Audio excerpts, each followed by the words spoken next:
Hinahanap ng mga otoridad ang magulang ng inabandonang sanggol sa Davao City. Basta na lang kasi iniwan ang bagong silang sa likod ng isang bahay. Nasa frontline ng balitang yan, si Bril Montalvo.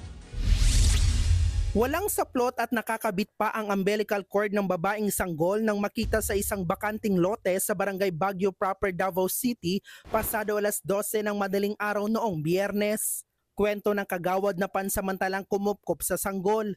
Nakita ang inabandonang bata ng isang residente habang umiiyak sa likod ng kanilang bahay. Pinangalanan nila siyang si Baby Amira. Agad din nilang pinatingin ang sanggol sa ospital. Nasa maayos naman siyang kondisyon. Ayon sa Davao City Police, hinahanap na nila kung sino ang tunay na mga magulang ng bata. Nagkakandak na kung sino yung kakapanganak lang or buntis sa area ng Baguio District. But so far, wala pa tayong nakukuha na information. Matapos ang ilang araw na pangangalaga ng barangay kay Baby Amira, agad naman nila itong itinurn over sa DSWD.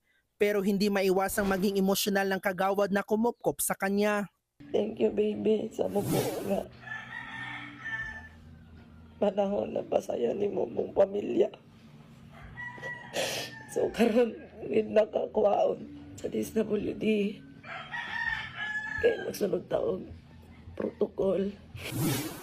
Hindi pa rin nakikilala kung sino ang nang-abandona sa sanggol, pero posible siyang maharap sa kaukulang reklamo.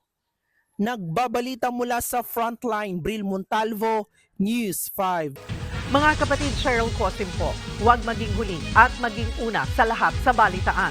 Para sa tuloy-tuloy na talakayan sa Frontline, mag-follow at mag-subscribe sa social media pages ng News 5.